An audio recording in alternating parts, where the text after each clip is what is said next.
হরে কৃষ্ণ, রাধে রাধে, জয় গীতা। তো গীতা পাঠের আজকে আমি যে শ্লোক পড়ে শোনাবো আপনাদের, সেটা হচ্ছে 10 নম্বর শ্লোক। তো আগের দিন আমি 9 নম্বর শ্লোক পর্যন্ত পড়েছিলাম, তো আজকে 10 নম্বর শ্লোক হবে। আর সকলে অবশ্যই গীতা পাঠ করুন এবং গীতাকে অবশ্যই ভালোবাসুন। আর সকালে হোক, বিকালে হোক বা রাতে হোক, যে কোনো এক সময় আপনারা কিন্তু এই পাঠগুলো করতে থাকবেন। সেটা প্রত্যেক দিনই করবেন। সেটা একটি শ্লোক হোক বা দুটি শ্লোক হোক বা তিনটি শ্লোক হোক, তো আপনারা কিন্তু অবশ্যই এই পাঠটিকে জারি রাখবেন। কারণ সাধারণতভাবে দুটি করে শ্লোক পড়তে পারলে খুব ভালো হয়, কাজ ভালো হয়। আর যদি না পারেন সময়ের অভাবের জন্য একটি শ্লোকও পড়তে পারেন, তাও যদি না হয় সময়ের অভাবে, তবে কিন্তু আপনারা কিন্তু গীতার যে মাহাত্ম্য সেটি কিন্তু অবশ্যই পড়বেন। গঙ্গা গীতা সাবিত্রী সত্তা স্বরূপিণী ব্রহ্মাবলী ব্রহ্মা বিদ্যা ত্রিসন্ধ্যা রূপিণী ত্রিসন্ধ্যা স্বরূপা গীতা মুক্তিজ্ঞানী তথা অর্ধমাত্রা চিত্তানন্দা ভাবক নিরূপিণী বিদত্তি পানন্দা ভ্রান্তি বিনাশিনী শরণ্যাক্ষ গীতা দুঃখ বিনাশিনী। জয় গীতা, জয় গীতা, জয় গীতা। তো এটা আপনারা অবশ্যই বলবেন এবং মুখস্থ করে রাখবেন। আশা করি অবশ্যই এটি আপনাদের কাজে আসবে। কি বললাম সেটা ভালো করে শুনে নিন আর একবার।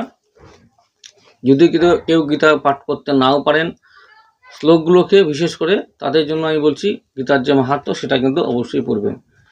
গঙ্গা গীতা সাবিত্রী সত্তা শ্রমী ব্রহ্মাবলী ব্রহ্মা বিদ্যা ত্রিসন্ধ্যা রূপিণী ত্রিসন্ধ্যা স্বরূপা গীতা মুক্তিজ্ঞানী অর্ধমাত্রা চিদানন্দা ভবক নিরূপিণী বেদত্তি পানন্দা ভ্রান্তি বিনাশিনী স্মরণ রাখিব গীতা দুঃখ বিনাশিনী।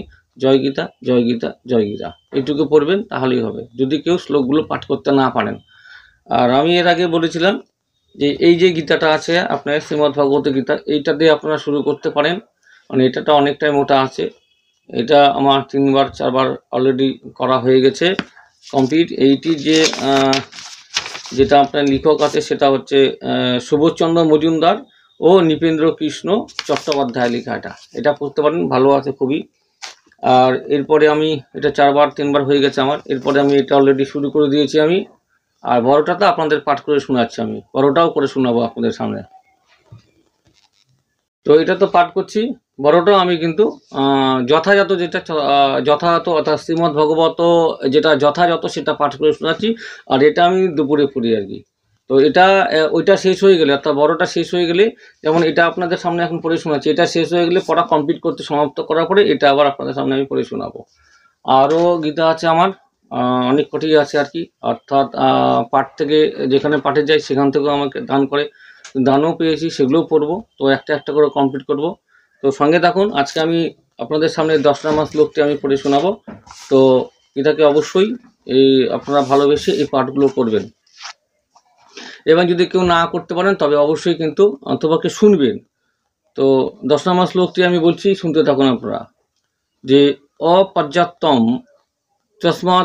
তস্মাদকং বলং ভীষ্মা ভীরক্ষিতম পর্যাপ্তম দিদ মে তেষাং বলং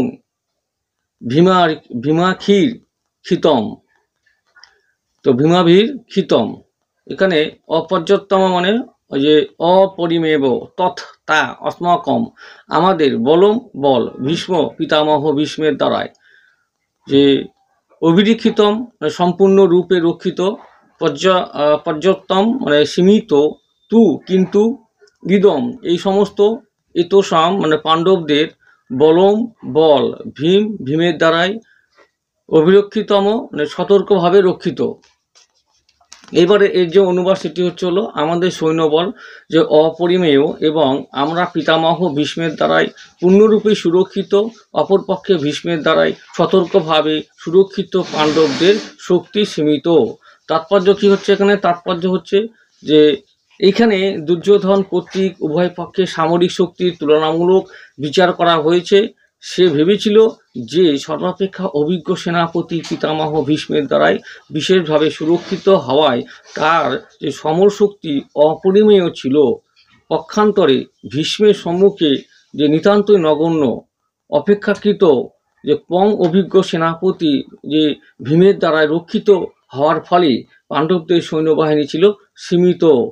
দুর্যোধন চিরকালই ভীমের প্রতি যে ঈর্ষাপরায়ণ ছিল, তার মানে রাগ ছিল তার প্রতি আর কি। ভীমের প্রতি দুর্যোধন রাগ করত, কারণ সে জানতো যে যদি তাকে কোনো দিন মরতে হয় তাহলে একমাত্র ভীমের হাতেই তার মৃত্যু হবে।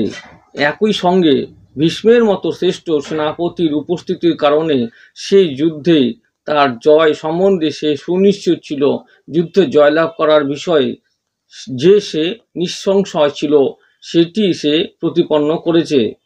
তো এইখানে কি বলছে যে দুর্যোধন কর্তৃক যখন উভয় পক্ষের সামরিক শক্তির তুলনামূলক বিচার করা এখানে হয়েছে, ভেবেছিল যে সর্বাপেক্ষা অভিজ্ঞ সেনাপতি পিতামহ ভীষ্মের দ্বারাই বিশেষভাবে সুরক্ষিত হওয়ার ফলে তার সামরিক শক্তি ছিল অসাধারণ বা অপরিমেয়।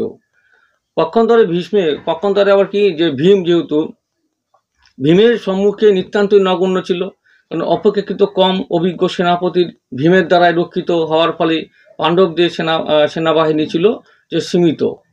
ভীমের দ্বারাই যে সৈন্যবাহিনী সুসুরক্ষিত ছিল এবং সুসজ্জিত ছিল, সেই জন্য কিন্তু তারা কম ছিল। যদিও কিন্তু ভীম যেহেতু অনেক অভিজ্ঞ, সেই জন্য কিন্তু এখানে বলা হচ্ছে যে ভীমের প্রতি যে ঈর্ষা ছিল, কারণটা কি এই যে ভীম যে অভিজ্ঞ এবং যে ভালো এবং সে বুদ্ধিমান এবং সেনাপতি হিসাবে, তো তার জন্য কিন্তু দুর্যোধন ভীমের প্রতি কিন্তু ঈর্ষা যে কি রাগ প্রকাশ করতো, বা রাগ ছিল ওর প্রতি আর কি, রাগ ছিল, ঈর্ষা ছিল আর কি। তো কারণ সে জানতো যে সে যদি কোনো দিন মরতে হয় তবে ভীমের হাতেই তাকে মরতে হবে। দুর্যোধন ভালো করেই জানতো আর কি। সেই জন্য সেই ভীমের কিন্তু আঘাতেই তার কিন্তু প্রাণ যায়, এবং সেটা আপনারা হয়তো জানেন, বা আমি বলে দিচ্ছি, আপনারা শুনতে থাকুন। তো এই হচ্ছে তাৎপর্য যে কীভাবে সেই যুদ্ধে তার সঙ্গে এখানে যে পরাস্ত হয়েছিল আর কি। তো এই হচ্ছে আজকে 10 নম্বর শ্লোক। হরে কৃষ্ণ। তো আপনারা পরের শ্লোক যে 11 নম্বর, সেটা পাওয়ার অপেক্ষা থাকুন। আজকের পর্যন্ত এটি আমি শেষ করছি, এবং যারা অলরেডি পাঠ শুরু করেছেন খুবই ভালো, যারা করেননি শুরু করে দিন, এবং কমেন্ট সেকশনে আমাকে জানিয়ে দিবেন কারা কারা পড়ছেন আর কারা কারা ইচ্ছা আছে পড়ার আর কি। অবশ্যই সকলে পড়বেন, একটি শ্লোক হোক, 2টি শ্লোক হোক, যদি নাও পারেন গীতার মাহাত্ম্য যেটা পড়ে শুনেছি আমি প্রথমেই, সেটি কিন্তু অবশ্যই একবার হলেও কিন্তু আপনারা পড়বেন। আর আমি যে পাঠগুলো আপনাদের সামনে দিচ্ছি সেগুলো এই কান দিয়ে অবশ্যই শ্রবণ করবেন, তার কিন্তু ফললাভ কিন্তু আপনারাই পাবেন। তো যে পড়বে সেই যে ফললাভ পাবে, এবং যে শুনবে শ্রবণ করবে তার কিন্তু একই ফললাভ হবে। এটা গীতাই হচ্ছে লেখা আছে, এবং গীতারই হচ্ছে অংশ আর কি। তো জয় গীতা, রাধে রাধে, হরে কৃষ্ণ। ভালো থাকুন, পরের যে পর্যায় পর্ব নিয়ে আসবো তার অপেক্ষায় থাকুন, ভালো থাকুন, হরে কৃষ্ণ।